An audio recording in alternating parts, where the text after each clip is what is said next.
Imagina un mundo donde los límites entre el cielo y la tierra se difuminan, donde un hombre común recibe secretos que cambiarán para siempre su comprensión del universo. Esta es la historia de Enoc, un descendiente de Adán que caminó tan cerca de Dios que fue arrebatado sin conocer la muerte. Su historia comienza en una época donde la humanidad apenas comenzaba a poblar la tierra. Pero ya las fuerzas del mal habían puesto sus ojos en corromper la creación divina. Lo que estás a punto de descubrir no es solo la biografía de un profeta, sino el testimonio de eventos extraordinarios que marcaron el destino de toda la humanidad.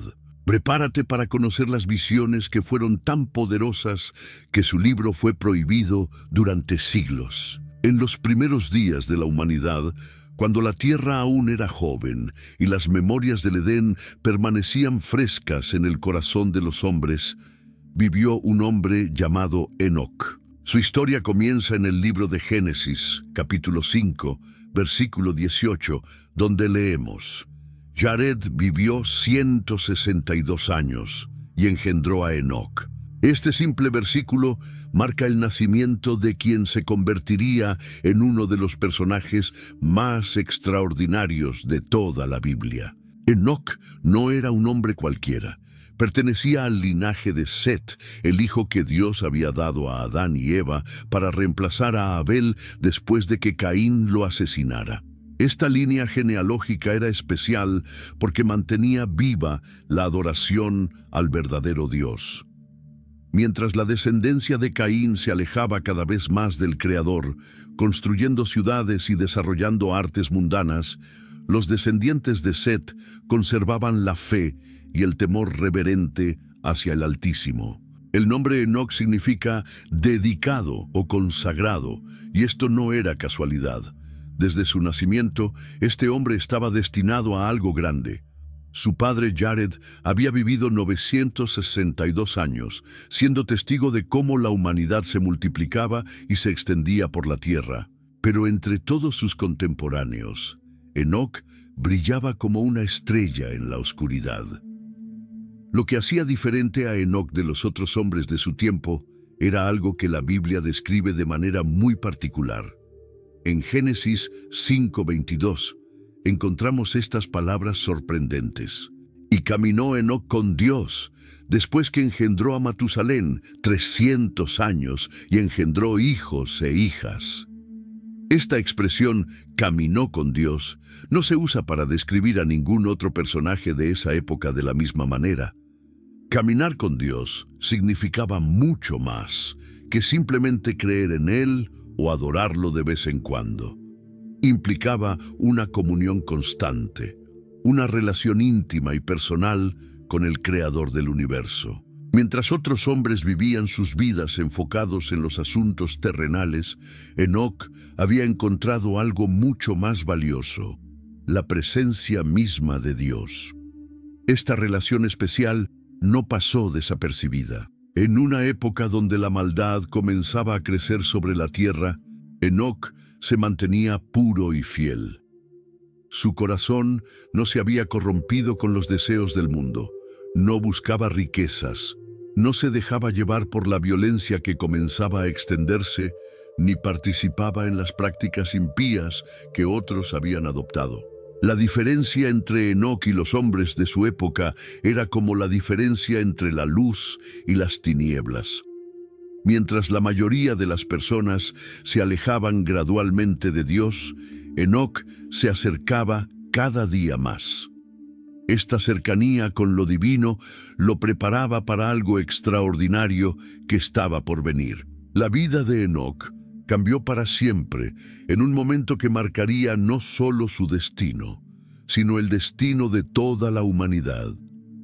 Después de años caminando fielmente con Dios, llegó el día en que el Altísimo decidió revelarle secretos que ningún ojo humano había visto antes. Era un día como cualquier otro, cuando de repente el cielo se abrió ante Enoc.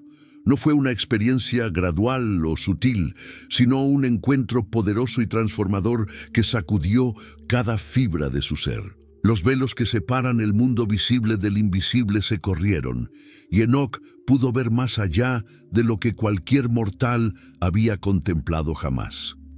En esa primera visión, Enoc no solo vio ángeles, sino que recibió una revelación completa sobre el funcionamiento del universo. Los secretos de la creación, que habían permanecido ocultos desde el principio de los tiempos, le fueron mostrados con una claridad asombrosa. Pudo ver cómo Dios había ordenado todas las cosas, desde el movimiento de las estrellas hasta el destino final de cada alma humana. Los ángeles que se le aparecieron no eran seres ordinarios, eran mensajeros celestiales de alto rango, enviados específicamente por Dios para preparar a Enoc para la misión que estaba por recibir. Estos seres celestiales comenzaron a enseñarle sobre realidades espirituales que estaban completamente fuera del alcance del entendimiento humano normal. Durante esta transformación espiritual, Enoc experimentó cambios profundos en su ser. Su mente se expandió para poder comprender verdades eternas. Su espíritu se fortaleció para soportar revelaciones divinas y su corazón se purificó aún más para ser un recipiente digno de los secretos de Dios. La preparación que Dios hizo en Enoc no fue solo intelectual o espiritual, sino también física. Su cuerpo terrenal necesitaba ser fortalecido para poder resistir las experiencias celestiales que estaba a punto de vivir. Los encuentros con lo divino son tan poderosos que pueden destruir a un ser humano no preparado, pero Dios en su misericordia preparó cuidadosamente a su siervo. Durante estos momentos iniciales de revelación, Enoc comprendió que había sido elegido para una tarea específica y crucial. No era casualidad que él, entre todos los hombres de la tierra, fuera quien recibiera estas visiones. Dios tenía un propósito definido y Enoc estaba dispuesto a cumplirlo sin importar las consecuencias. En sus visiones, Enoc recibió una revelación que cambiaría para siempre su comprensión sobre el origen del mal en la tierra.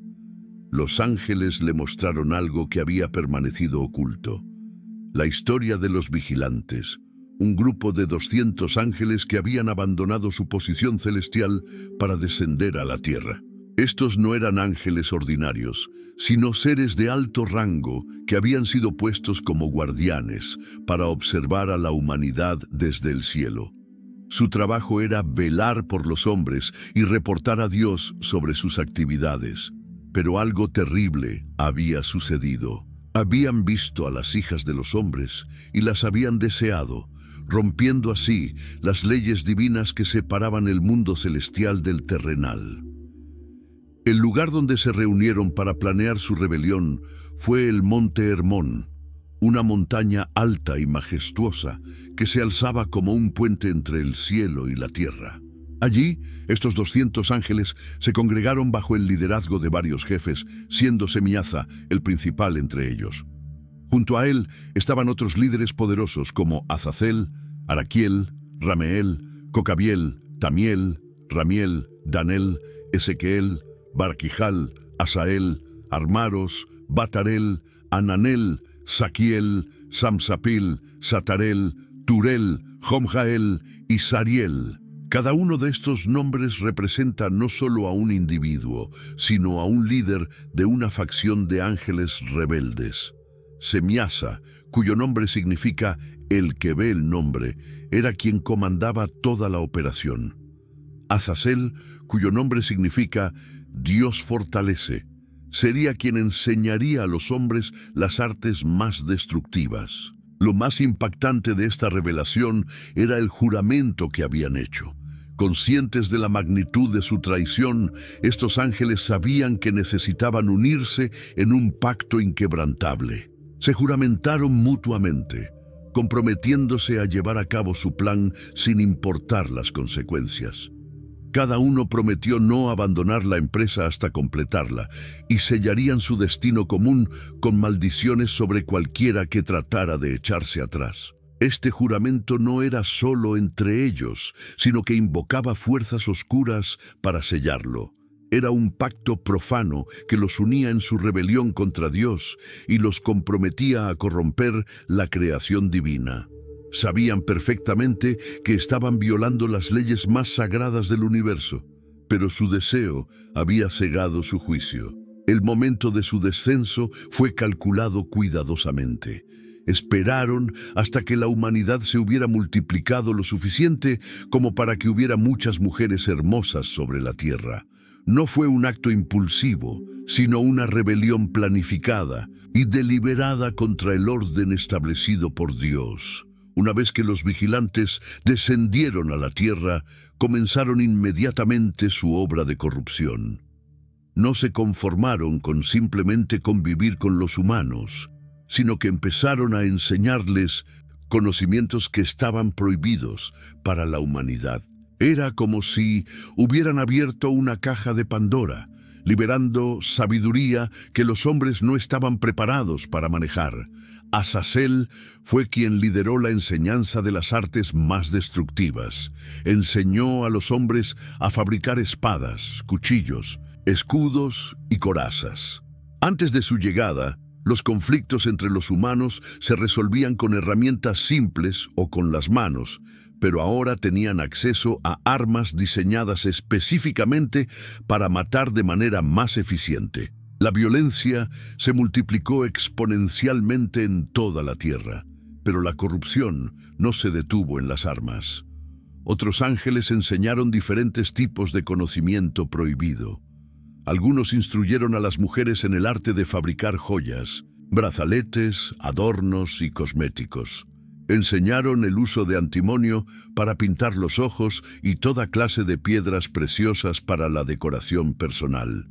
Lo que parecía inofensivo en realidad alimentaba la vanidad y el orgullo, alejando a las personas de la simplicidad y humildad que Dios había diseñado para ellas. La astrología y la astronomía prohibida también fueron reveladas. Los ángeles caídos enseñaron a los hombres a leer las señales de la tierra, del sol, de la luna y de las estrellas, pero no para honrar al Creador, sino para intentar manipular el destino y conocer el futuro por medios ilícitos. Esta sabiduría llevó a los humanos a adorar los astros en lugar de adorar a quien los había creado. Peor aún, enseñaron feiticería y artes mágicas. Los hombres aprendieron a usar raíces, plantas y sustancias para crear pociones y hechizos. Conocieron los secretos de la brujería, los encantamientos y la adivinación. Estas prácticas abrieron puertas a influencias demoníacas y alejaron a la humanidad aún más de su Creador. El conocimiento de hierbas y plantas medicinales que podría haber sido beneficioso fue corrompido y mezclado con prácticas ocultas. Los remedios se convirtieron en venenos y la medicina se transformó en hechicería. Los límites entre sanar y dañar se difuminaron hasta desaparecer. Todos estos conocimientos tenían algo en común.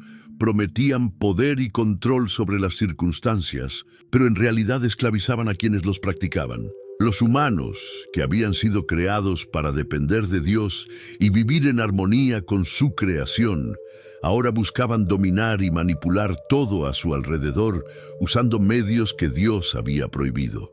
La consecuencia más terrible de la unión entre los ángeles caídos y las mujeres humanas fue el nacimiento de una raza híbrida conocida como los Nefilins. Esta palabra, que aparece en la Biblia, significa los caídos o los que caen sobre otros, y describe perfectamente la naturaleza violenta y destructiva de estos seres.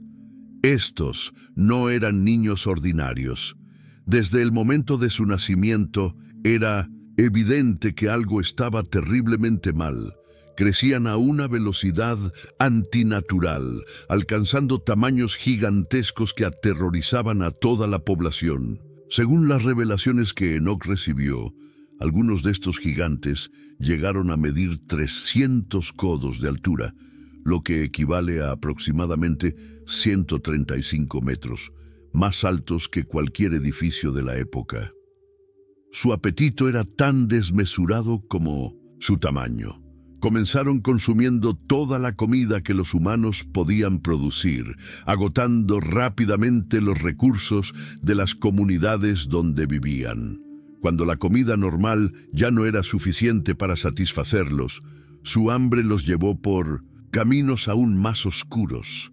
Los Nephilims no solo consumían todo lo que encontraban, sino que comenzaron a devorar a los propios seres humanos. Su naturaleza híbrida, parte angélica y parte humana, había resultado en criaturas que no pertenecían completamente ni al mundo celestial ni al terrenal. Esta condición los convertía en seres atormentados y violentos, sin lugar real en la creación de Dios. La violencia que desataron fue indescriptible. Su fuerza sobrehumana les permitía destruir todo a su paso. Ciudades enteras fueron arrasadas, familias fueron aniquiladas y el terror se extendió por toda la tierra.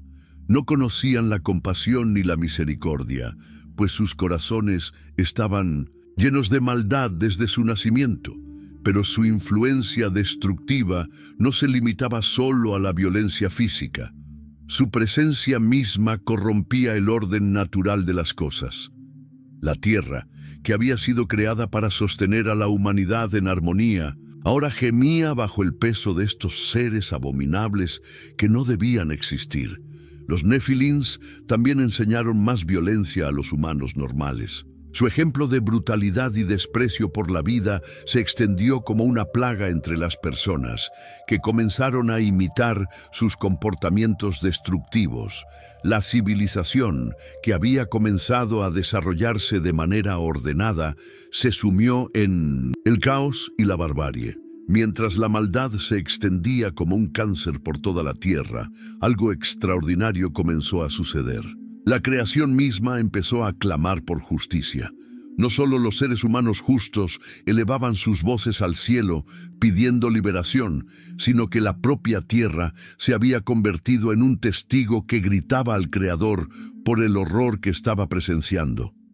En las visiones de Enoc, él pudo ver cómo las súplicas de los inocentes subían como incienso hasta el trono de Dios.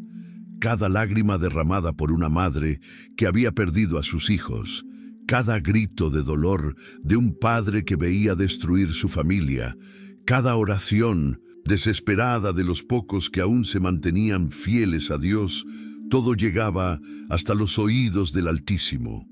La tierra misma había desarrollado una voz que clamaba por justicia. Cada gota de sangre inocente que había sido derramada sobre su superficie la había contaminado, y ahora ella misma se había convertido en un testigo contra los perpetradores de tanta maldad. Era como si la creación entera hubiera desarrollado conciencia del mal que la estaba destruyendo. Este clamor no pasó desapercibido en el cielo. Los arcángeles Miguel, Gabriel, Rafael y Uriel, que servían constantemente ante el trono de Dios, se convirtieron en los intercesores de la humanidad sufriente. Ellos presentaron el caso ante el Altísimo, describiendo en detalle los horrores que estaban ocurriendo en la tierra. Miguel, el príncipe de los ejércitos celestiales, reportó sobre la violencia y destrucción que se había desatado. Gabriel, el mensajero de Dios, describió cómo la corrupción se había extendido por todas partes. Rafael, el sanador, habló sobre cómo las enseñanzas prohibidas habían enfermado espiritualmente a la humanidad. Uriel, el ángel del juicio, presentó la evidencia de las transgresiones cometidas. La intercesión de estos arcángeles no era solo un reporte, sino una súplica desesperada por intervención divina. Ellos veían cómo la creación que Dios había llamado muy buena se estaba destruyendo y sabían que solo la intervención directa del Creador podría detener esta avalancha de maldad. Lo más impactante de estas súplicas era que no solo pedían justicia, sino también misericordia. Los arcángeles sabían que quedaban algunos justos en la tierra y intercedían por ellos. Pedían que Dios encontrara una manera de juzgar a los malvados sin destruir completamente a los inocentes. En medio de este caos y corrupción, Dios eligió a Enoc para una misión extraordinaria. No fue una elección al azar, sino el resultado de años de fidelidad y comunión íntima con el Creador. Enoc había demostrado ser un hombre en quien Dios podía confiar completamente, y ahora recibiría la responsabilidad más grande que cualquier mortal había recibido hasta ese momento. El llamado que recibió Enoc no fue fácil de aceptar. Ser mensajero de Dios significaba convertirse en el portavoz del juicio divino en un mundo que se había vuelto completamente hostil a todo lo que representaba la justicia y la santidad. Era como enviar a un cordero en medio de lobos hambrientos, pero Enoc no vaciló. Su relación con Dios era tan estrecha que estaba dispuesto a cumplir cualquier tarea que el Altísimo le encomendara, sin importar los riesgos personales. Sabía que la palabra de Dios nunca regresa vacía, y que él sería simplemente el instrumento a través del cual esa palabra llegaría a quienes necesitaban escucharla. La transformación de Enoc de hombre común a profeta no fue solo un cambio de rol, sino una transformación completa de su ser. Dios lo equipó con autoridad espiritual, sabiduría sobrenatural y valor divino para enfrentar fuerzas que estaban más allá de la comprensión humana normal. Su misión tenía varios aspectos cruciales. Primero, debía confrontar directamente a los ángeles caídos, entregándoles el mensaje de juicio que Dios había pronunciado contra ellos. Segundo, debía advertir a la humanidad sobre las consecuencias de continuar en el camino de corrupción que habían elegido.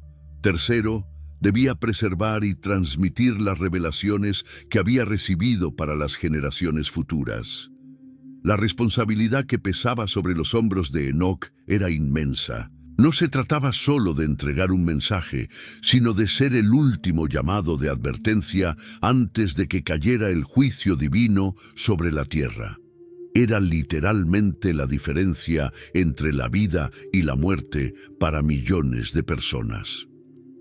Enoc comprendió que su nueva posición como profeta lo separaría aún más del resto de la humanidad. Ya había sido diferente por su caminar con Dios, pero ahora se convertiría en alguien completamente apartado, un puente entre el mundo celestial y el terrenal, un traductor de los propósitos divinos para mentes humanas limitadas.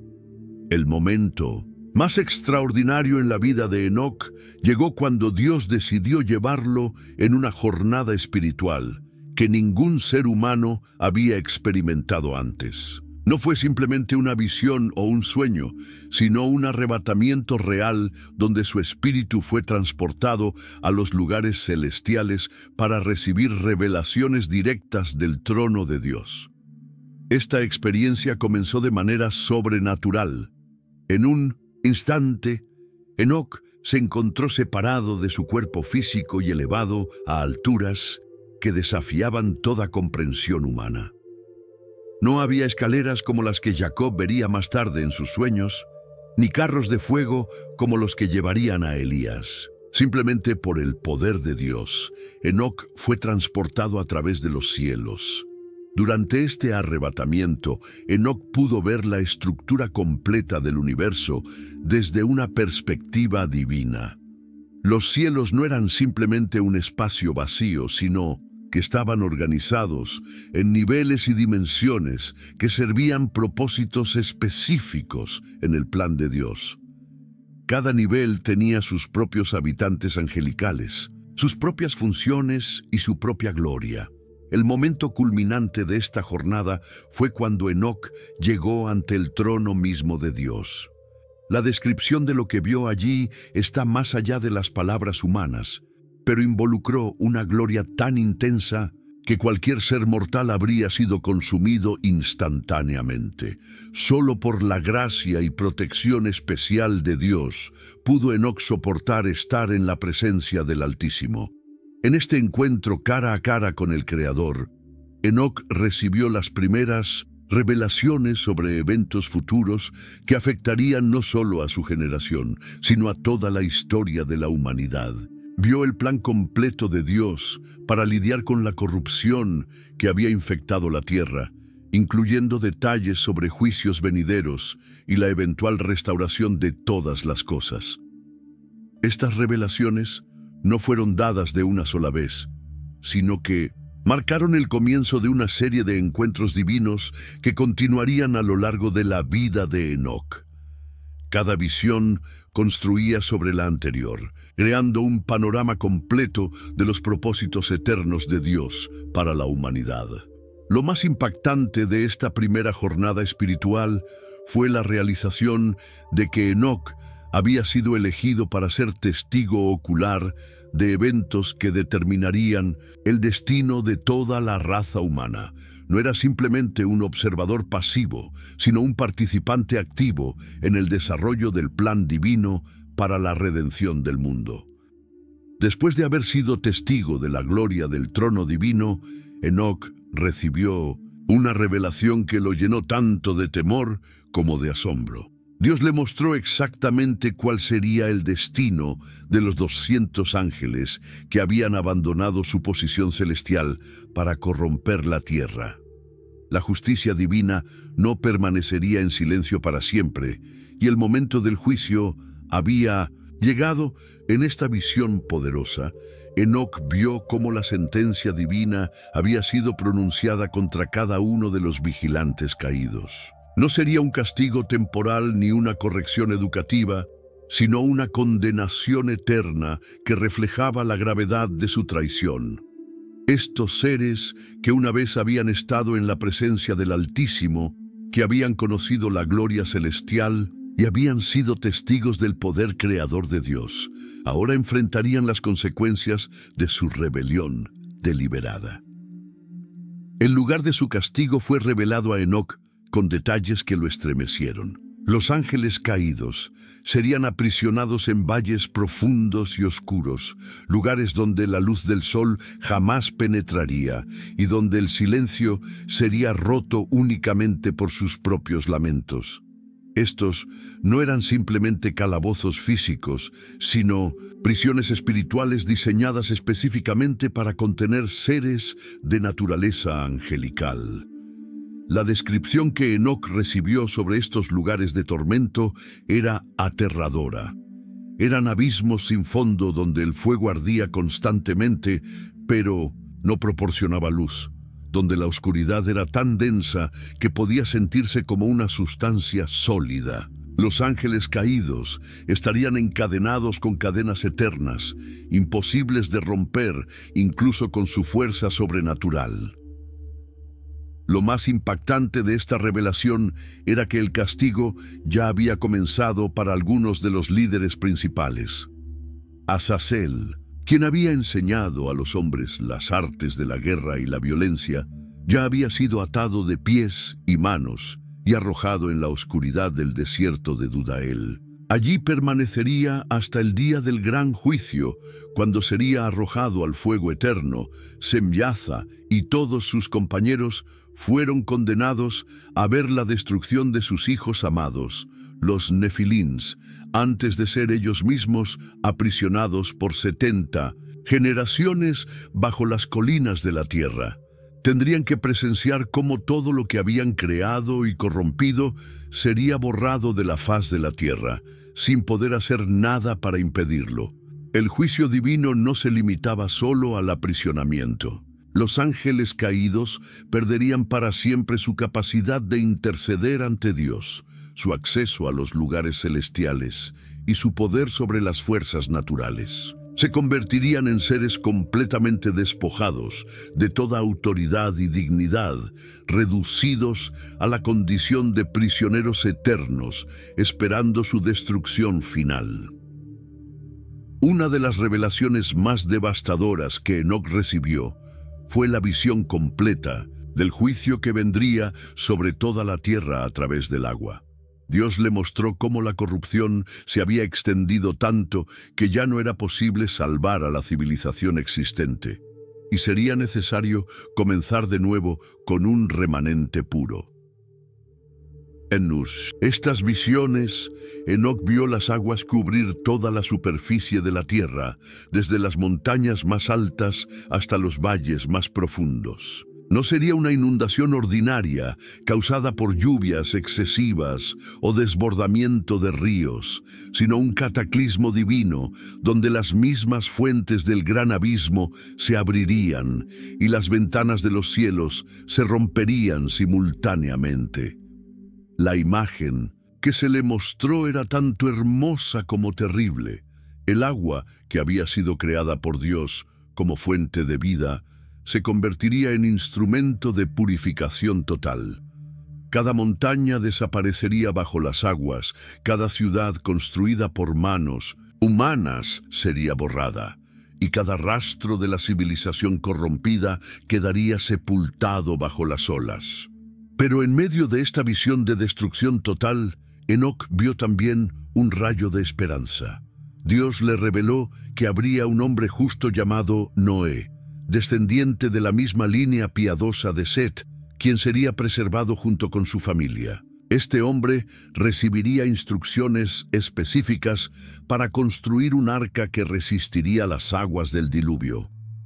La revelación sobre Noé no era solo sobre su supervivencia personal, sino sobre el propósito divino de preservar la raza humana y las especies animales. Enoc vio cómo Dios dirigiría a Noé en cada detalle de la construcción del arca, desde las dimensiones exactas hasta los materiales que debía usar.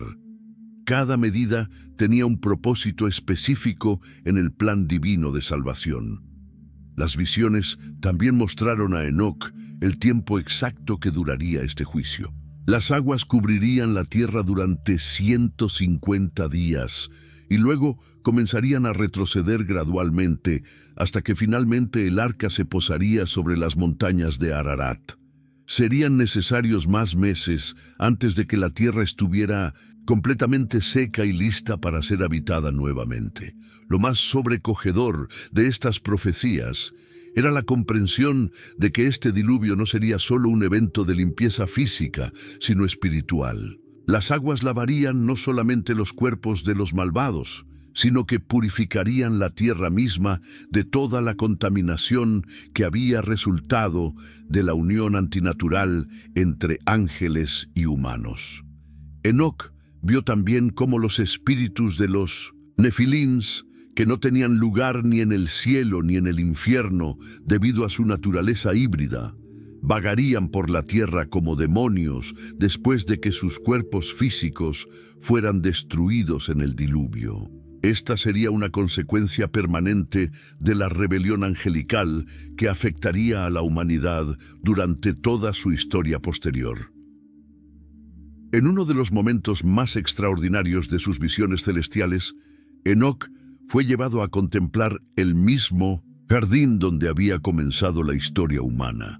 Allí, en el Edén, pudo ver los dos árboles que habían marcado el destino de la humanidad: el árbol del conocimiento del bien y del mal, y el árbol de la vida. El árbol de la vida se alzaba majestuoso en el centro del jardín, irradiando una luz sobrenatural que no provenía del sol ni de ninguna fuente terrenal. Sus hojas permanecían eternamente verdes, sus ramas se extendían hacia el cielo como brazos levantados en adoración, y de él emanaba una fragancia que superaba cualquier perfume conocido por los hombres. Enoc pudo ver que este árbol no era simplemente una planta extraordinaria, sino la fuente misma de la vida eterna. Sus frutos contenían la esencia de la inmortalidad, y quien comiera de ellos viviría para siempre. Era la conexión tangible entre el Creador y su creación, el punto donde lo divino tocaba lo terrenal de manera directa y visible. Pero alrededor del árbol de la vida había ahora una protección que no existía en los días de Adán y Eva. Querubines de fuego montaban guardia con espadas flamígeras que se movían en todas direcciones, haciendo imposible que cualquier ser humano se acercara. Estos no eran ángeles ordinarios, sino criaturas de poder indescriptible, cuya única función era proteger el acceso a la inmortalidad. El árbol del conocimiento del bien y del mal también estaba presente, pero su aspecto había cambiado dramáticamente después de la caída. Ya no tenía la apariencia atractiva que había seducido a Eva, sino que mostraba las consecuencias de lo que había causado. Sus hojas estaban marchitas, su corteza tenía cicatrices profundas, y de él ya no emanaba ninguna fragancia seductora. A través de esta visión, Enoc comprendió por qué Dios había cerrado el acceso al árbol de la vida después de la caída. En Génesis 3, 22, 24 está escrito: «Y dijo Jehová Dios, he aquí el hombre es como uno de nosotros, sabiendo el bien y el mal.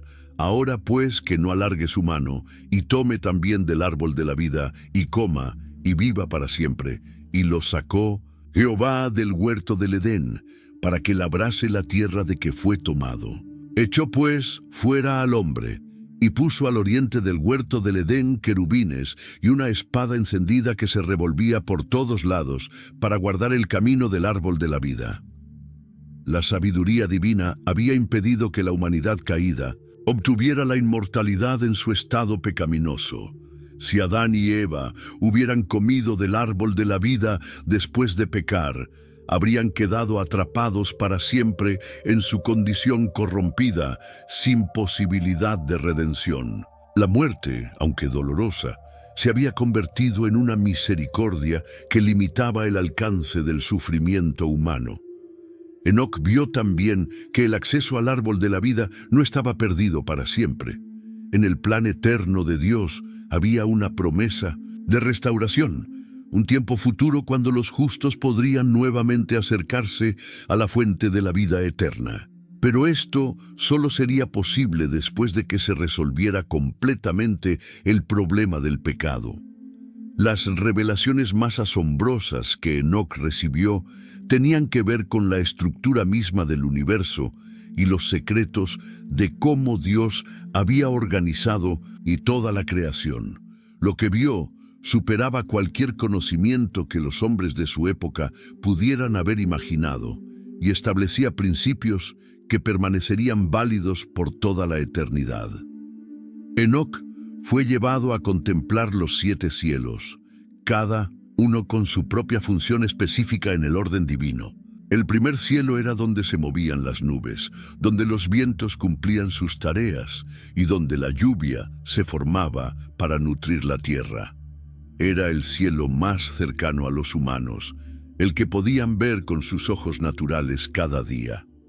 El segundo cielo era el reino de las tinieblas, donde estaban aprisionados los ángeles que habían pecado y esperaban el juicio final. Era un lugar de tristeza y lamento, donde los rebeldes celestiales reflexionaban sobre la magnitud de su caída. Aquí también se encontraban los espíritus que habían sido rechazados tanto por el cielo como por la tierra. El tercer cielo era el paraíso, el lugar de descanso para las almas de los justos que habían muerto. Era un jardín de belleza indescriptible donde florecían árboles que no existían en la tierra, donde corrían ríos de agua cristalina y donde reinaba una paz que superaba todo entendimiento humano. El cuarto cielo contenía los cursos del sol y de la luna, con todas las criaturas angelicales que los dirigían en sus movimientos. Enoc pudo ver cómo cada astro tenía su propio séquito de ángeles que aseguraban que cumpliera perfectamente la función que Dios le había asignado. Nada en el cosmos se movía al azar. Todo obedecía a un orden divino perfecto. En el quinto Cielo habitaban los gigantescos ángeles Grigori, distintos a los vigilantes caídos, que mantenían silencio eterno y servían a Dios con reverencia absoluta. Estos seres eran de una estatura imposible de medir, y sus rostros brillaban más que el sol, pero permanecían en adoración constante sin pronunciar palabra alguna. El sexto cielo era donde residían los ángeles que gobernaban las estaciones, los años, los ríos y los mares y todos los frutos de la tierra. Desde allí se dirigían los ciclos naturales que mantenían la vida en el planeta. Cada ángel tenía una responsabilidad específica que cumplía con precisión matemática. El séptimo cielo era el más sagrado de todos, donde estaba el trono de Dios, rodeado por serafines, querubines y ofanins que cantaban alabanzas eternas. Era el lugar de donde emanaba toda autoridad, toda sabiduría y todo poder en el universo. Solo por gracia especial había podido Enoc contemplar este lugar santísimo. Los secretos del calendario celestial también fueron revelados a Enoc. Vio que el año divino constaba de exactamente 364 días, divididos en 4 estaciones perfectas, de 91 días cada una. Este calendario no dependía de las fases de la luna, que podían variar, sino del curso fijo del sol que Dios había establecido desde la creación. Cada mes tenía 30 días, excepto al final de cada estación, cuando se añadía un día adicional para completar los 91 días estacionales. Los equinoccios y solsticios marcaban los momentos de transición entre las estaciones y todo funcionaba con una precisión que reflejaba la perfección del Creador.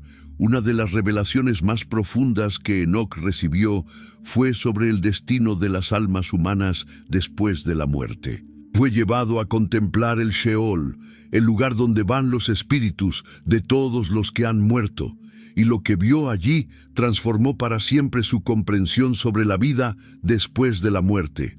El Sheol no era un lugar uniforme donde todas las almas compartían la misma experiencia, sino que estaba cuidadosamente dividido en 4 secciones distintas, cada una diseñada para albergar diferentes tipos de espíritus según sus acciones en la vida terrenal.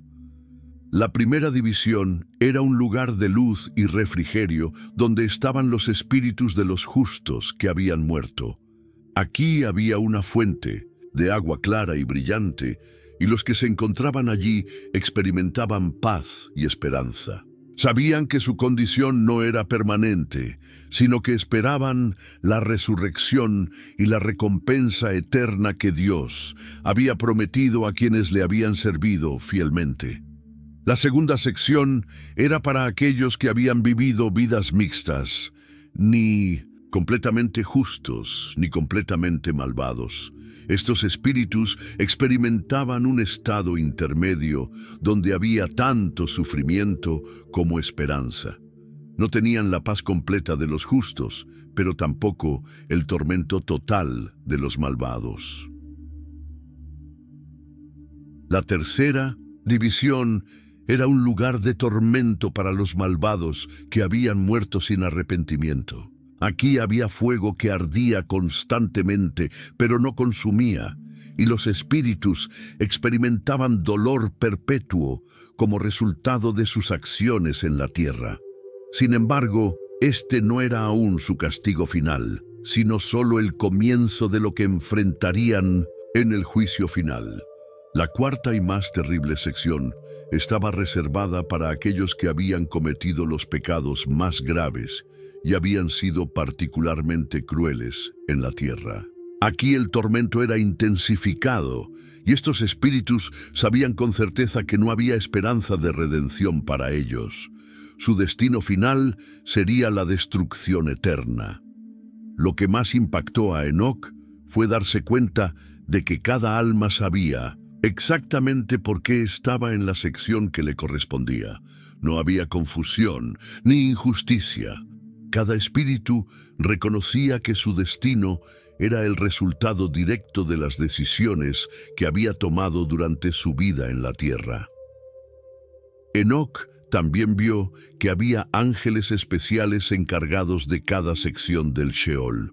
Estos ángeles no eran carceleros crueles, sino administradores justos que aseguraban que cada alma recibiera exactamente lo que merecía, según la perfecta justicia de Dios.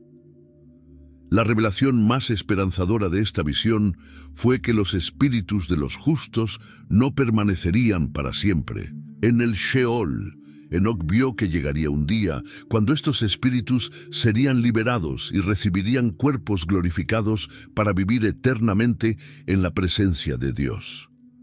La muerte no era el final para los fieles, sino solo una transición hacia una existencia mucho más gloriosa. Entre todas las revelaciones que Enoc recibió, ninguna era más gloriosa que las profecías sobre la venida del Mesías. Dios le mostró que aunque el juicio caería sobre la tierra debido a la corrupción, esto no sería el final de la historia humana. Habría una restauración y estaría centrada en una figura extraordinaria que Dios enviaría para salvar a su pueblo. En sus visiones, Enoc vio a alguien a quien llamó el elegido de Dios y el Hijo del Hombre. Esta figura no era un ser humano ordinario, sino alguien que tenía una naturaleza única, siendo tanto humano como divino. Su rostro brillaba como el sol, sus vestiduras eran más blancas que la nieve, y de él emanaba un poder que podía transformar el corazón más endurecido. La primera función del Mesías que Enoc vio fue la de juez. No vendría solo como Salvador, sino también como quien ejecutaría la justicia perfecta de Dios sobre toda la tierra. Los reyes y poderosos que habían oprimido a los pobres temblarían ante su presencia, y los ricos que habían acumulado riquezas injustamente entregarían cuenta de cada acción. Pero la justicia del Mesías no sería ciega ni cruel. Enoc vio que tendría compasión especial por los pobres, los huérfanos, las viudas y todos los que habían sido maltratados en la tierra. Su juicio sería como una espada de doble filo. Destruiría a los malvados, pero liberaría a los oprimidos. Las visiones mostraron también que el Mesías tendría poder sobre la muerte misma.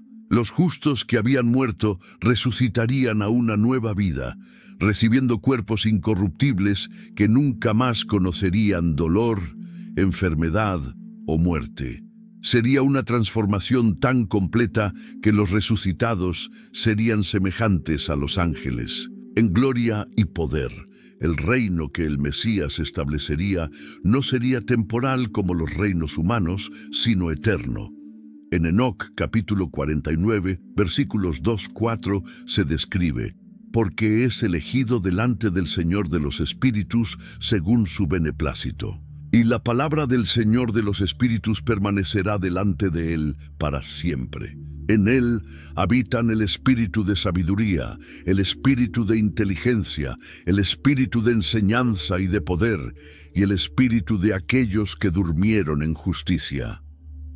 Enoc vio que en este reino mesiánico la tierra misma sería transformada. Los desiertos florecerían como jardines, los animales salvajes vivirían en paz con los mansos, y no habría más guerra ni violencia de ningún tipo.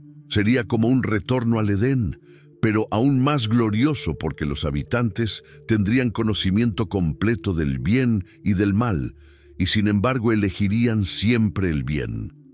La revelación más asombrosa era que este Mesías no solo reinaría sobre Israel, sino sobre todas las naciones de la tierra. Todos los pueblos vendrían a adorarlo, y su reino se extendería desde el mar hasta el mar, desde los ríos hasta los confines de la tierra. Las visiones más inquietantes que Enoc recibió tenían que ver con los eventos que ocurrirían al final de los tiempos, justo antes de la venida del Mesías en gloria. Dios le mostró que la historia humana pasaría por ciclos de corrupción y renovación, pero que habría un periodo final de tribulación que superaría todo lo que la humanidad había experimentado antes. Enoc vio que en los últimos días el conocimiento se multiplicaría enormemente, pero que este conocimiento sería usado principalmente para propósitos malvados. Los hombres desarrollarían tecnologías poderosas que podrían tanto bendecir como destruir, y la mayoría elegiría usarlas para destruir. Sería una época similar a los días antes del diluvio, cuando el conocimiento prohibido, enseñado por los ángeles caídos, había corrompido toda la civilización. Las señales del fin de los tiempos que Enoc vio incluían conflictos a una escala nunca antes vista. Nación se levantaría contra nación, reino contra reino, y habría guerras tan devastadoras que amenazarían con extinguir toda vida humana de la tierra. Solo la intervención directa de Dios impediría la aniquilación total de la raza humana. La apostasia espiritual sería otra característica de los últimos días. Enoc vio que muchos que profesaban conocer a Dios se alejarían de la verdad, siendo engañados por señales y prodigios mentirosos. Falsos profetas se levantarían proclamando ser enviados por Dios, pero en realidad servirían a los poderes de las tinieblas. Los fenómenos naturales también se intensificarían. Habría terremotos en lugares donde nunca los había habido. El clima se volvería impredecible y extremo, y aparecerían señales en el cielo que llenarían de temor a los habitantes de la tierra. Estos no serían eventos aleatorios, sino advertencias divinas para que la humanidad se arrepintiera antes de que fuera demasiado tarde. Enoc vio también que en los últimos días regresarían influencias similares a las de los días de los vigilantes. Aunque los ángeles caídos estarían aprisionados, sus enseñanzas prohibidas resurgirían, y los hombres nuevamente buscarían poder y conocimiento a través de medios que Dios había prohibido. Pero en medio de toda esta tribulación, habría un remanente de fieles que se mantendría firme. Estos justos serían protegidos de manera sobrenatural, y su testimonio brillaría como luces en la oscuridad. Serían perseguidos y odiados por el mundo, pero Dios los guardaría hasta el día de la liberación final. La revelación final y más profunda que Enoc recibió en estas visiones tenía que ver con cómo funciona la justicia perfecta de Dios. Le fue mostrado que cada acción, cada palabra y cada pensamiento de cada ser humano que había vivido o viviría jamás, estaba siendo registrado en libros celestiales con precisión absoluta. Estos no eran libros físicos como los que conocían los hombres, sino registros espirituales, donde nada podía ser alterado, escondido o destruido. Cada acto de bondad, por pequeño que fuera, estaba cuidadosamente anotado, así como cada acto de maldad, sin importar cuán secreto hubiera sido en la tierra. Enoc vio que había ángeles específicamente asignados para mantener estos registros. No eran espías celestiales buscando faltas, sino testigos divinos que documentaban la verdad completa sobre cada vida humana. Registraban no solo las acciones externas, sino también las motivaciones del corazón y las intenciones reales detrás de cada decisión. Lo más asombroso de este sistema de justicia divina era su precisión absoluta. No había errores, no había parcialidad, no había corrupción de ningún tipo. Cada persona recibiría exactamente lo que merecía según sus obras, ni más ni menos. La balanza de la justicia divina era perfecta en cada pesada. Pero Enoc también vio que la justicia de Dios estaba temperada por su misericordia. Había provisiones para el perdón y la restauración para aquellos que se arrepentían genuinamente de sus pecados. La sangre de sacrificios aceptables podía cubrir las transgresiones, y el corazón contrito podía encontrar gracia ante el trono divino. Los justos que habían sufrido injustamente en la tierra recibirían no solo compensación, sino recompensas, que superarían infinitamente cualquier sufrimiento que hubieran experimentado. Su dolor temporal sería transformado en gozo eterno, y su fidelidad en medio de las pruebas sería recordada para siempre. Por otro lado, aquellos que habían causado sufrimiento a otros, especialmente a los inocentes, enfrentarían un juicio que reflejaría exactamente el daño que habían causado. No habría escape, no habría excusas, no habría manera de evitar las consecuencias de sus acciones malvadas. Enoc comprendió que esta justicia perfecta era lo que daba sentido a todo, el sufrimiento y aparente injusticia que existía en el mundo. Aunque los malvados parecían prosperar y los justos parecían sufrir, había un ajuste de cuentas final donde todo sería corregido según la perfecta sabiduría y justicia de Dios. Después de recibir todas estas revelaciones extraordinarias, Enoc se enfrentó a una responsabilidad que pesaba enormemente sobre su corazón, como transmitir todo este conocimiento sagrado a las generaciones futuras. Dios le había mostrado secretos del universo, profecías sobre el futuro de la humanidad y verdades sobre la justicia divina. Pero todo esto sería inútil si no encontraba la manera de preservarlo para quienes vendrían después.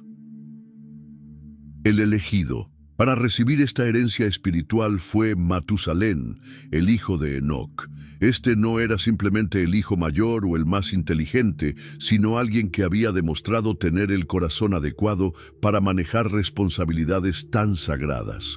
Matusalén había crecido viendo la relación especial que su padre tenía con Dios y había desarrollado su propia reverencia y respeto por las cosas divinas.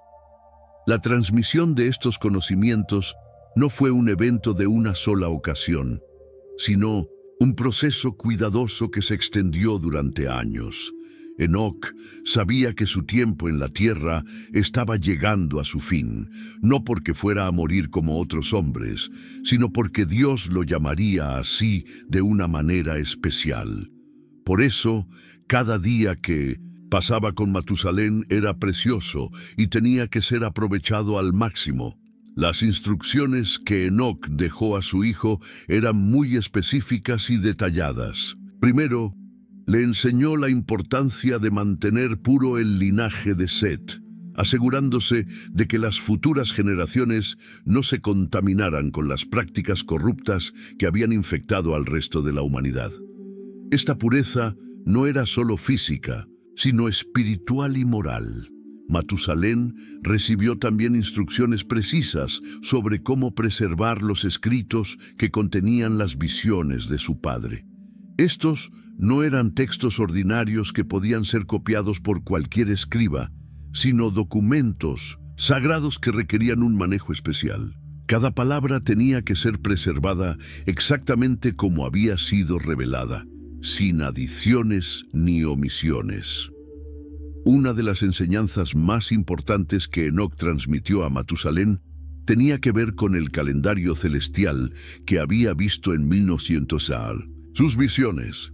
Le explicó cómo el año divino constaba de 364 días exactos, divididos en 4 estaciones perfectas. Este conocimiento era crucial porque determinaba no solo el tiempo de las fiestas sagradas, sino también los momentos proféticos que marcarían eventos futuros importantes. Enoc le enseñó a su hijo cómo interpretar las señales celestiales que anunciarían eventos importantes, el movimiento de las estrellas, las fases de la luna, los eclipses y otros fenómenos astronómicos no eran eventos aleatorios, sino que seguían patrones establecidos por Dios desde la creación. Matusalén necesitaba entender estos patrones para poder discernir los tiempos y las estaciones espirituales. Las instrucciones sobre la conducta personal también fueron detalladas. Matusalén debía mantener una vida de oración constante, ayuno regular y meditación en las Escrituras Sagradas. Tenía que ser un ejemplo para su familia y su comunidad, demostrando que era posible vivir una vida piadosa, incluso en medio de una generación corrupta. Enoc le explicó también la importancia de la intercesión. Así como los arcángeles intercedían ante Dios por la humanidad sufriente, Matusalén tenía la responsabilidad de orar constantemente por su familia, su pueblo y por todos los justos que estaban dispersos por la tierra. Sus oraciones serían un escudo espiritual que protegería a los fieles durante los tiempos difíciles que se avecinaban. Una de las responsabilidades más solemnes que Enoc transmitió a su hijo era la de seleccionar cuidadosamente a quien eventualmente heredaría estos conocimientos sagrados. No todos los descendientes tendrían el corazón o la capacidad necesaria para manejar revelaciones tan poderosas. Matusalén tendría que observar a sus hijos y nietos, discerniendo cuál de ellos mostraba la fidelidad, sabiduría y reverencia necesarias. El proceso de transmisión incluía también enseñanzas prácticas sobre cómo esconder y proteger los escritos durante tiempos de persecución.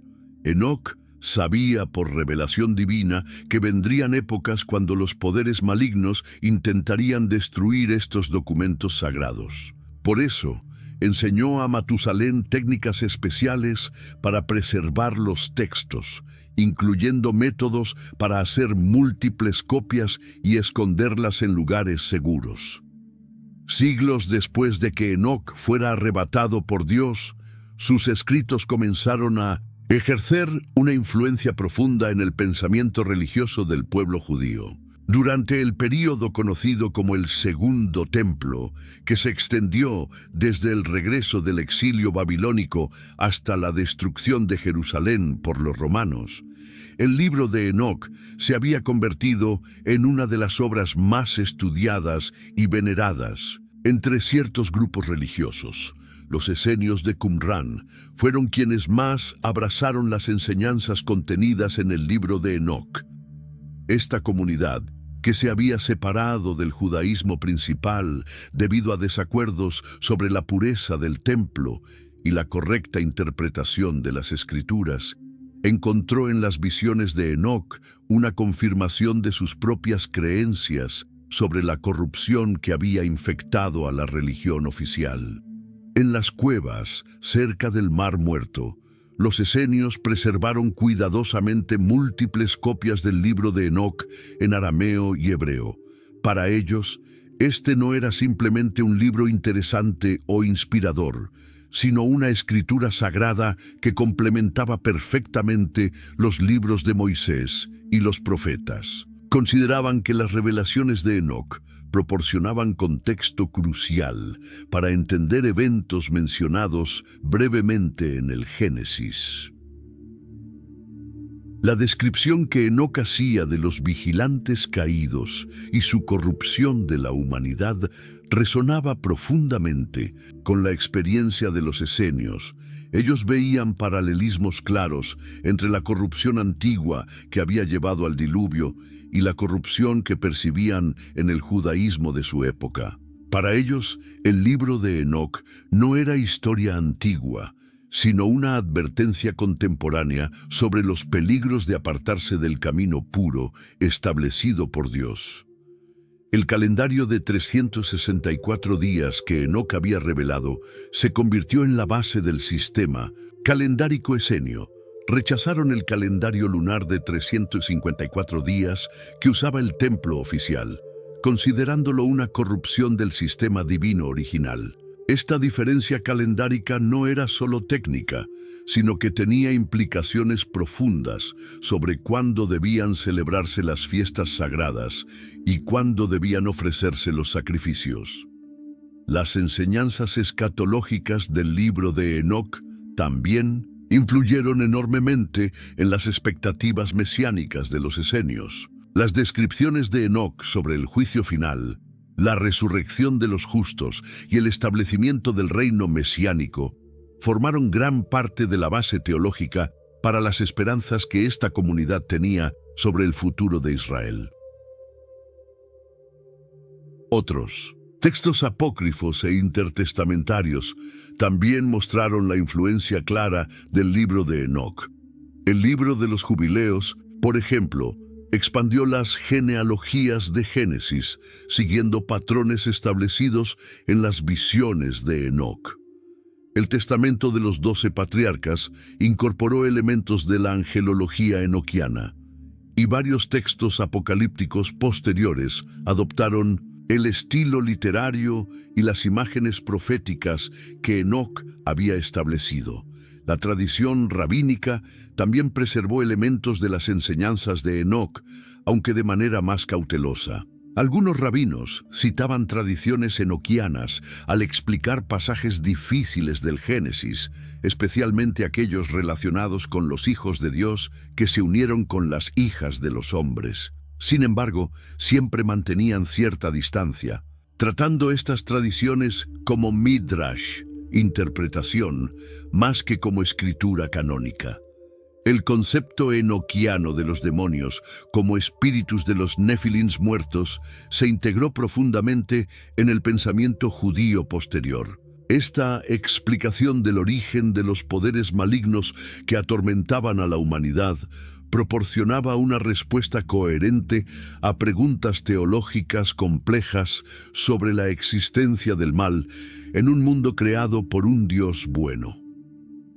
Uno de los momentos más significativos en la historia del libro de Enoc llegó cuando uno de los escritores del Nuevo Testamento hizo referencia directa a una de sus profecías. Este evento no solo validó parcialmente el contenido del libro, sino que también demostró que las primeras comunidades cristianas estaban familiarizadas con las tradiciones enoquianas y las consideraban relevantes para su fe.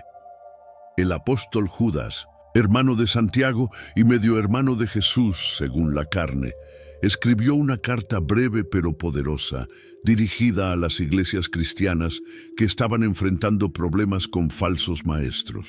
En esta epístola, Judas necesitaba ilustrar la certeza del juicio divino sobre aquellos que corrompían la fe, y para hacerlo, eligió citar una profecía específica del libro de Enoc. En Judas, versículos 14 y 15, leemos estas palabras impactantes. De estos también profetizó Enoc, séptimo desde Adán, diciendo: He aquí, vino el Señor con sus santas decenas de millares para hacer juicio contra todos y dejar convictos a todos los impíos de todas sus obras impías que han hecho impíamente y de todas las cosas duras que los pecadores impíos han hablado contra él. Esta cita no era una referencia vaga o parafraseo general, sino una cita textual precisa de Enoc, capítulo 1, versículos 9. El hecho de que Judas citara este pasaje específico indicaba varias cosas importantes sobre el estatus del libro de Enoc en las comunidades cristianas primitivas. Primero, demostraba que los líderes apostólicos estaban familiarizados con el contenido del libro de Enoc y lo consideraban lo suficientemente confiable como para usarlo en enseñanzas doctrinales. Judas no habría citado un texto que considerara herético o completamente no confiable cuando estaba tratando de combatir falsas enseñanzas. Segundo, la manera en que Judas introduce la cita, identificando específicamente a Enoc, séptimo, desde Adán, sugiere que esperaba que sus lectores reconocieran tanto al personaje como a la tradición profética asociada con él. Esto implica que el libro de Enoc circulaba ampliamente entre las iglesias cristianas y era conocido por los creyentes ordinarios. Tercero, al usar esta profecía para advertir sobre el juicio venidero sobre los falsos maestros, Judas estaba aplicando las visiones de Enoc a la situación contemporánea de la iglesia. Esto sugiere que veía una continuidad entre las revelaciones que Enoc había recibido sobre eventos antiguos y futuros y los desafíos que enfrentaba la comunidad cristiana. La citación de Judas también preservó para la posteridad una de las profecías más importantes del libro de Enoc. Incluso si todas las copias del libro hubieran sido destruidas, esta referencia en el Nuevo Testamento habría mantenido viva la memoria de la promesa sobre la segunda venida de Cristo con sus santos ángeles para ejecutar juicio. Sin embargo, es importante notar que Judas citó solo un pasaje específico del libro de Enoc, no endosó todo el contenido del libro como escritura inspirada. Los escritores del Nuevo Testamento a veces citaban fuentes no canónicas cuando contenían verdades útiles, sin necesariamente validar todo lo que esas fuentes enseñaban.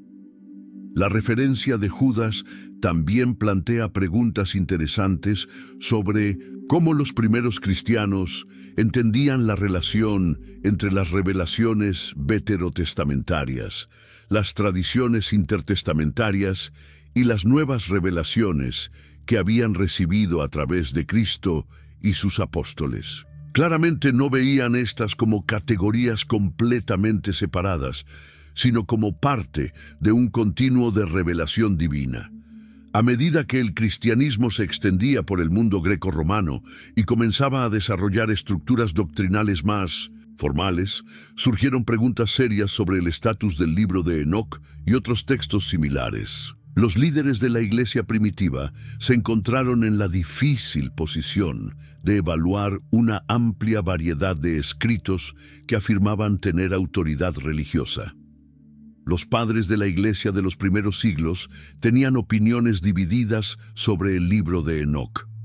Algunos, como Justino Mártir e Ireneo, citaban ocasionalmente tradiciones enoquianas y parecían considerarlas históricamente confiables, especialmente en lo relacionado con los ángeles caídos y el origen de los demonios.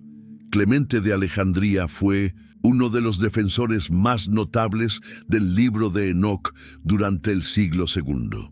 En sus escritos se refirió al libro como una obra profética genuina y utilizó sus enseñanzas para explicar pasajes difíciles del Antiguo Testamento.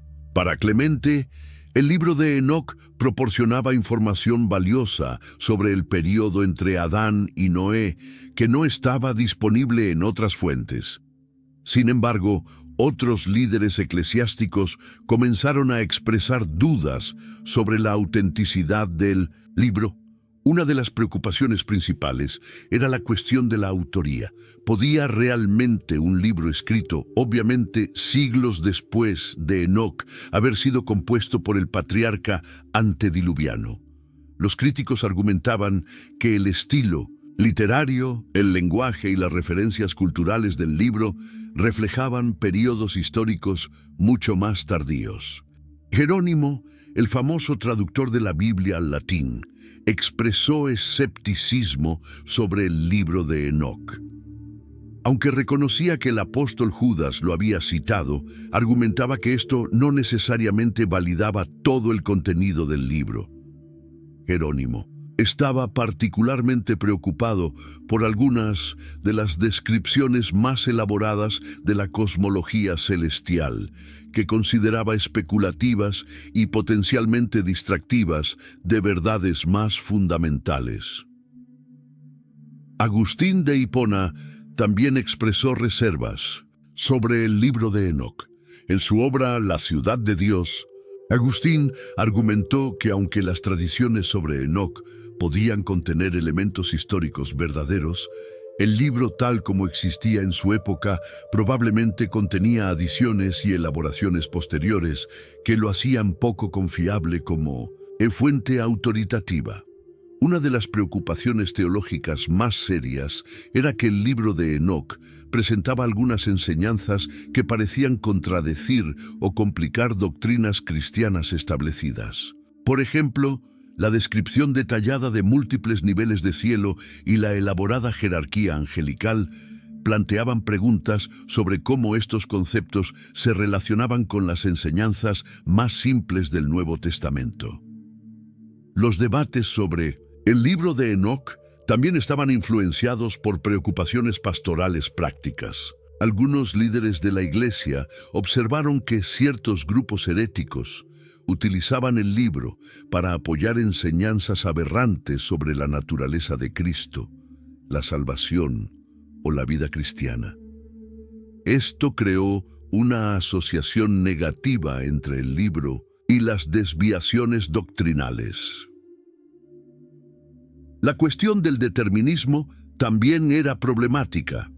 Algunas secciones del libro de Enoc parecían enseñar que el destino de cada persona estaba predeterminado desde la creación, lo que planteaba preguntas difíciles sobre el libre albedrío y la responsabilidad moral.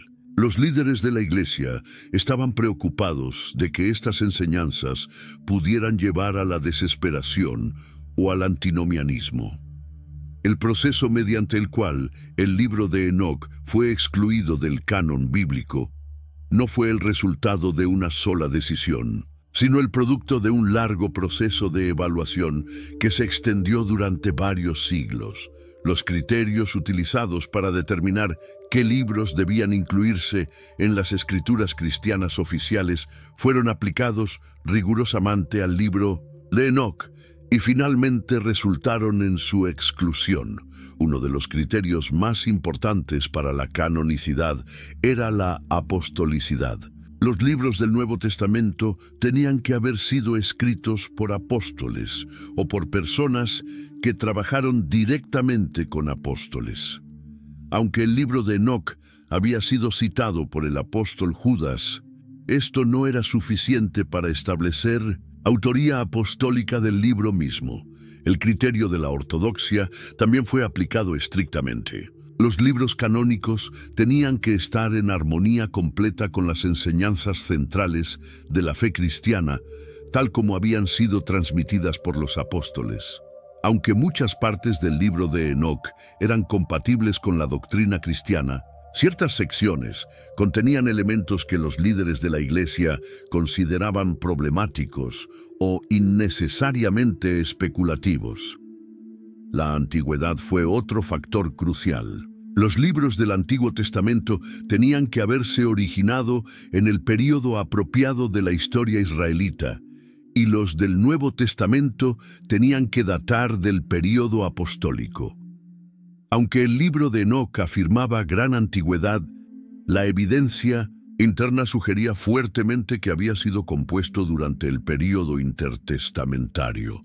El uso universal fue también considerado.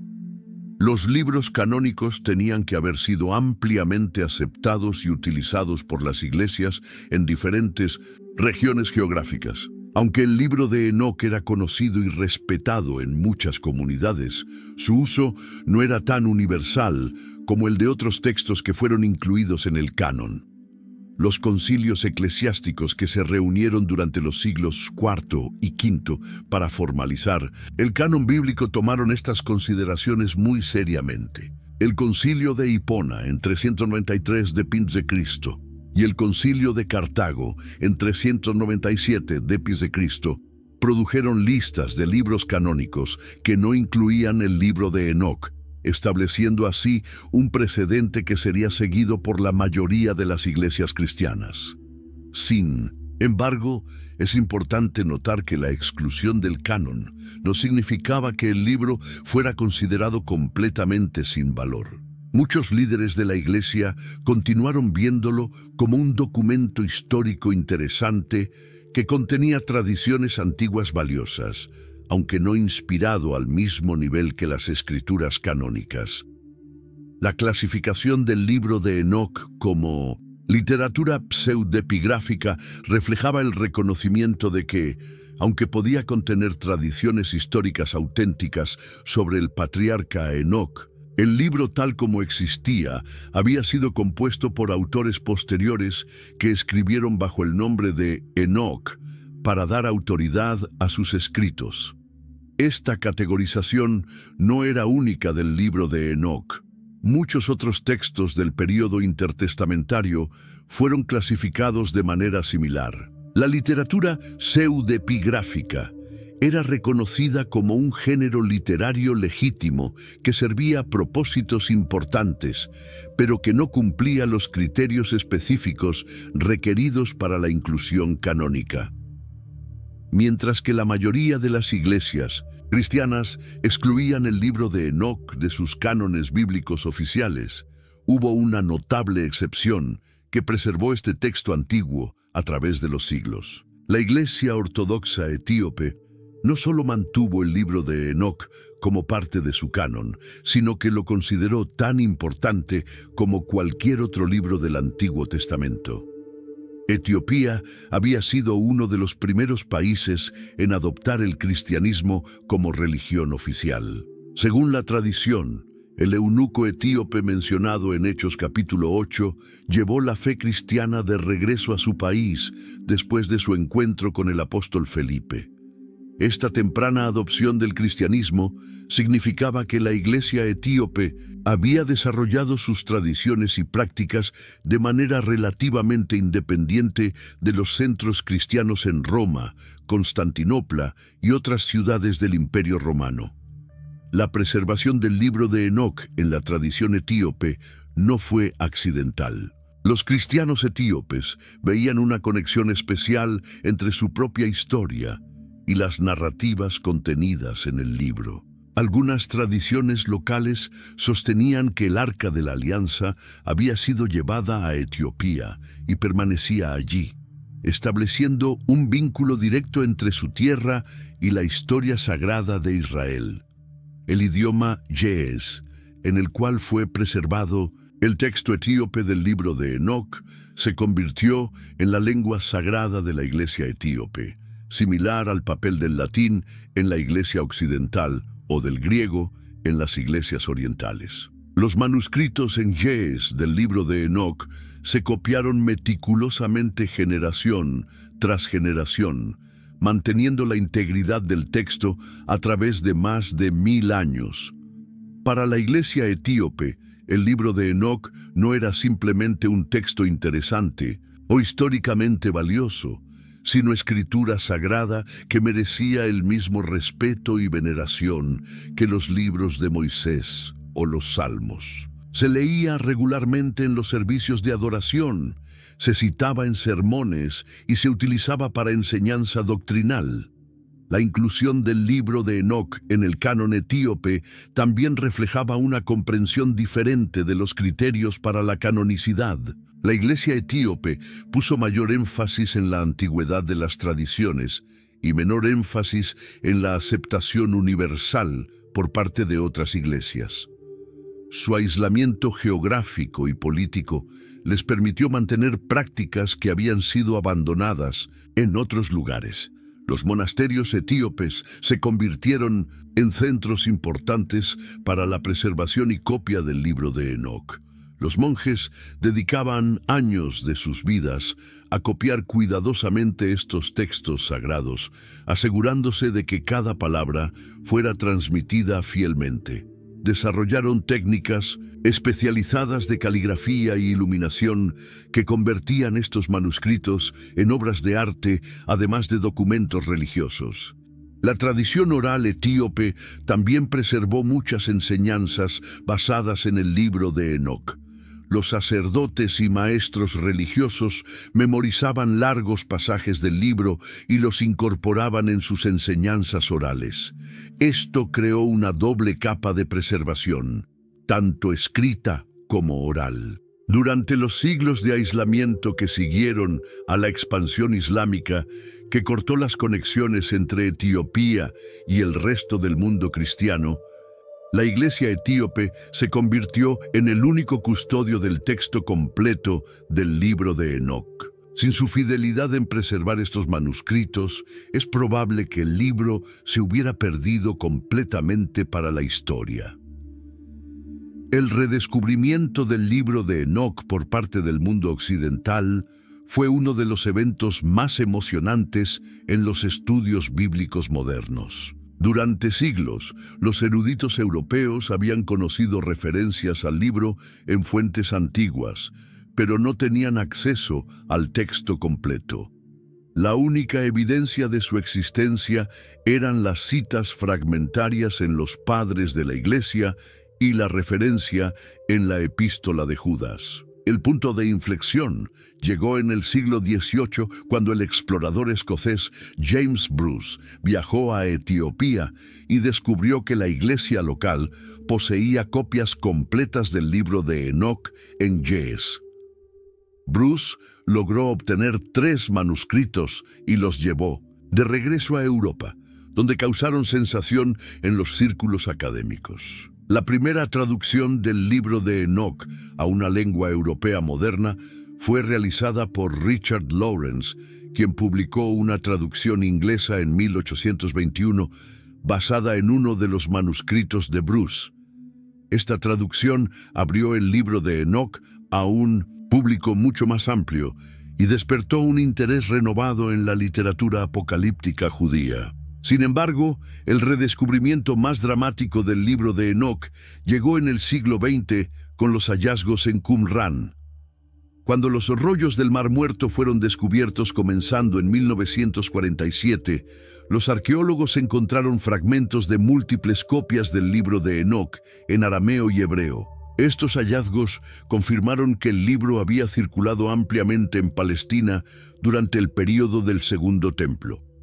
Los fragmentos de Qumran fueron particularmente importantes porque proporcionaron evidencia textual que databa de siglos antes que los manuscritos etíopes más antiguos conocidos.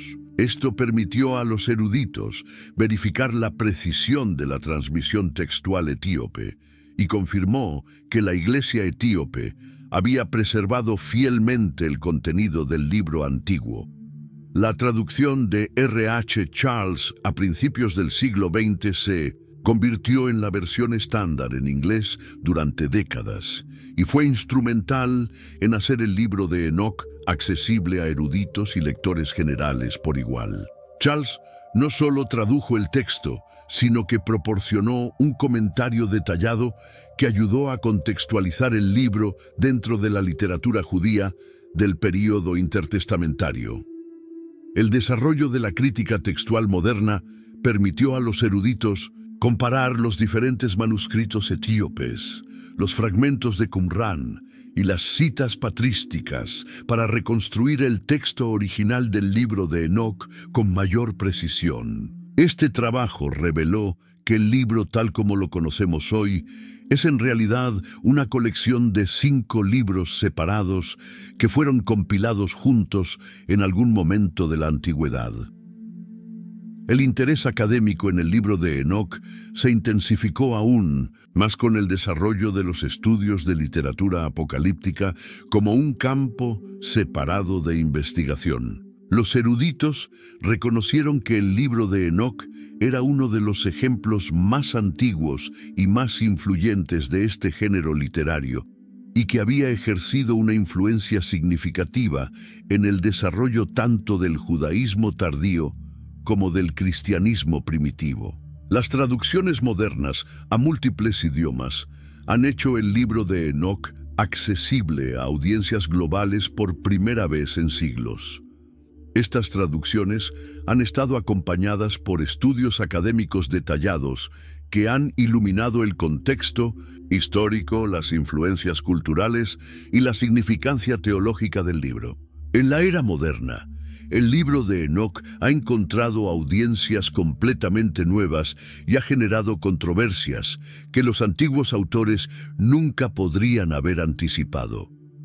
Su redescubrimiento ha coincidido con el surgimiento de varios movimientos culturales y religiosos que han interpretado sus contenidos de maneras que van mucho más allá de su contexto histórico original. Uno de los desarrollos más inesperados ha sido la apropiación del libro de Enoc por parte de teóricos de ovnis y entusiastas de los antiguos astronautas.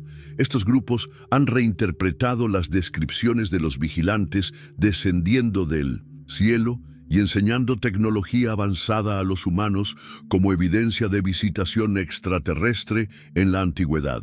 Aunque esta interpretación no tiene base en el contexto histórico o religioso original del libro, ha introducido las narrativas enoquianas a audiencias completamente nuevas. Esta popularización en la cultura popular ha sido tanto una bendición como una maldición para los estudios académicos serios del libro. Por un lado, ha generado interés público en textos antiguos que de otro modo permanecerían oscuros para la mayoría de las personas. Por otro lado, ha creado confusión sobre el verdadero significado y propósito del libro, llevando a muchas personas a malinterpretaciones fundamentales. En círculos cristianos conservadores, el redescubrimiento del libro de Enoc ha generado debates renovados sobre la canonicidad y la autoridad de las Escrituras. Algunos grupos han abogado por la reinclusión del libro en el canon bíblico, argumentando que su exclusión fue un error histórico. Otros han mantenido firmemente que la exclusión del libro fue correcta y que su estudio debe ser puramente académico. La descripción detallada que el libro hace de los ángeles caídos y los demonios ha encontrado particular resonancia en comunidades que enfatizan la guerra espiritual. Muchos cristianos contemporáneos han encontrado en las enseñanzas enoquianas sobre la jerarquía demoníaca y las tácticas de los poderes malignos herramientas útiles para entender y combatir las influencias espirituales negativas en sus propias vidas. Sin embargo, esta popularización también ha llevado a algunas interpretaciones problemáticas. Algunos grupos han utilizado el libro para promover teorías sobre élites malévolas que supuestamente controlan el mundo, mezclando elementos de la narrativa enoquiana con preocupaciones políticas y sociales contemporáneas. En el ámbito académico, el libro de Enoc ha contribuido significativamente a nuestro entendimiento del desarrollo del pensamiento religioso judío durante el período intertestamentario. Ha proporcionado contexto crucial para entender muchos conceptos que aparecen en el Nuevo Testamento, incluyendo ideas sobre ángeles, demonios, la resurrección y el juicio final. Los estudios feministas también han encontrado en el libro de Enoc material para el análisis crítico. Las narrativas sobre los vigilantes que se unen con mujeres humanas y las descripciones de las artes femeninas enseñadas por los ángeles caídos han sido examinadas por su reflejo de actitudes patriarcales hacia la sexualidad femenina y el adorno personal. La influencia del libro en la literatura y el arte contemporáneos ha sido considerable. Numerosos novelistas, poetas y artistas visuales han extraído inspiración de las imágenes vívidas del libro, especialmente sus descripciones de los mundos celestiales y los juicios apocalípticos. Esta influencia cultural ha ayudado a mantener vivo el interés público en el texto.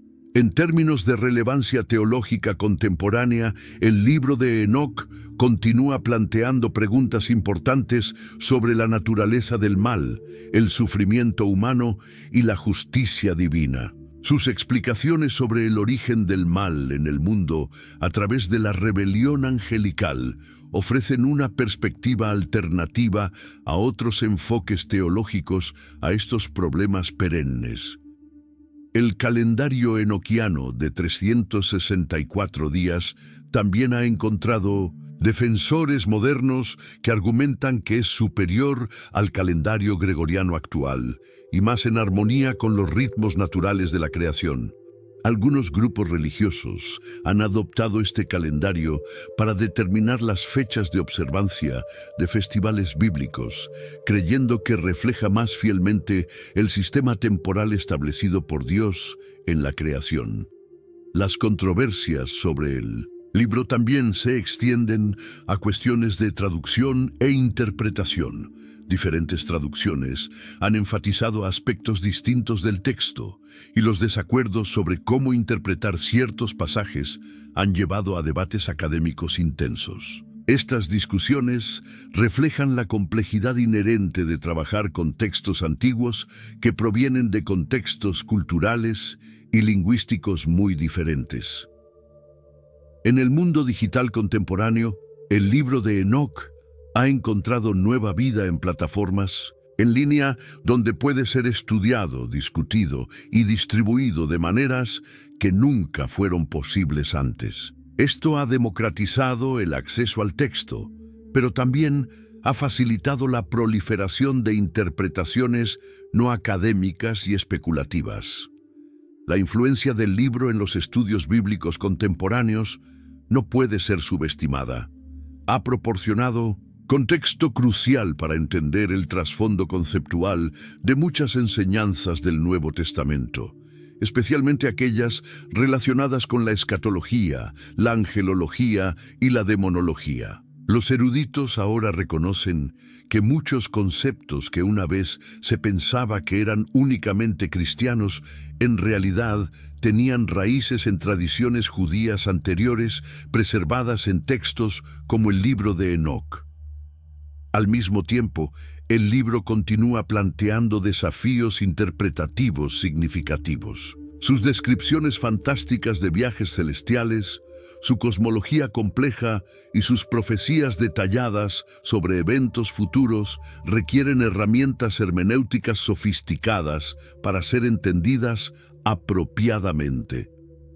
Los eruditos modernos deben navegar cuidadosamente entre el respeto por el texto como un documento religioso histórico importante y la tentación de aceptar acríticamente todas sus afirmaciones. La cuestión de la autoridad religiosa también permanece controvertida. Mientras que la Iglesia etíope continúa tratando el libro como escritura canónica, otras tradiciones cristianas mantienen su posición de que, aunque históricamente valioso, no debe ser considerado al mismo nivel que los libros bíblicos canónicos. Esta diferencia de perspectiva refleja desacuerdos más amplios sobre los criterios para determinar la autoridad religiosa. En el contexto de los estudios comparativos de religión, el libro de Enoc ha proporcionado insights valiosos sobre cómo diferentes tradiciones religiosas han abordado preguntas fundamentales sobre el origen del mal, el destino humano y la naturaleza de la realidad espiritual. Sus temas universales han resonado con estudiosos de diversas tradiciones religiosas y han contribuido a un entendimiento más rico del desarrollo del pensamiento religioso humano. Las implicaciones éticas del libro también han recibido atención renovada en discusiones contemporáneas sobre responsabilidad moral y justicia. Su énfasis en las consecuencias inevitables de las acciones morales y su retrato de un universo donde la justicia última prevalece han proporcionado perspectivas valiosas para debates éticos contemporáneos. Finalmente, el libro de Enoc sirve como un recordatorio poderoso de la riqueza y diversidad de la tradición religiosa judía antigua. Su preservación a través de los siglos, a pesar de su exclusión del canon bíblico principal, testimonia la importancia que las comunidades religiosas han asignado a mantener vivas las tradiciones que conectan el presente con el pasado antiguo. La historia del libro de Enoc, desde sus orígenes como revelaciones visionarias hasta su controvertida recepción en la era moderna, ilustra las formas complejas en que los textos religiosos antiguos continúan ejerciendo influencia en el pensamiento contemporáneo. Su legado permanece tanto inspirador como desafiante, invitando a cada nueva generación de lectores a lidiar con las profundas preguntas sobre el bien y el mal, la justicia divina y el destino humano que han preocupado a la humanidad desde los tiempos más antiguos. El libro que una vez fue prohibido por su contenido controvertido, ahora se estudia libremente en universidades, se discute en iglesias y se lee por millones de personas en todo el mundo. Su viaje desde las visiones de un patriarca antediluviano hasta los debates académicos modernos demuestra el poder perdurable de las narrativas religiosas para capturar la imaginación humana y proporcionar marcos para entender los misterios más profundos de la existencia. Así concluye la extraordinaria historia de Enoc y sus visiones, un relato que comenzó en los días antes del diluvio y continúa resonando en nuestro mundo contemporáneo. Las revelaciones que recibió este hombre que caminó con Dios han sobrevivido milenios de controversia, censura y redescubrimiento, manteniendo su poder para provocar asombro, debate y reflexión espiritual profunda. Su legado permanece como testimonio de la búsqueda humana persistente por entender los propósitos divinos y nuestro lugar en el gran drama cósmico entre el bien y el mal. Si esta increíble historia te ha impactado tanto como a mí, te invito a que te suscribas a nuestro canal para no perderte más relatos bíblicos fascinantes como este. Cada semana exploramos los misterios más profundos de las Escrituras, desenterrando historias que han sido olvidadas o mal entendidas durante siglos. Y por favor, comparte este video con tus amigos y familiares. Estas son historias que merecen ser conocidas, verdades que han estado ocultas por demasiado tiempo y que ahora pueden llegar a tocar corazones y transformar vidas en todo el mundo. ¿Qué opinas sobre la historia de Enoc? ¿Crees que su libro debería haber permanecido en la Biblia? Déjanos tu comentario abajo. Me encanta leer lo que piensas sobre estos temas tan profundos. Hasta la próxima historia bíblica extraordinaria. Que Dios te bendiga.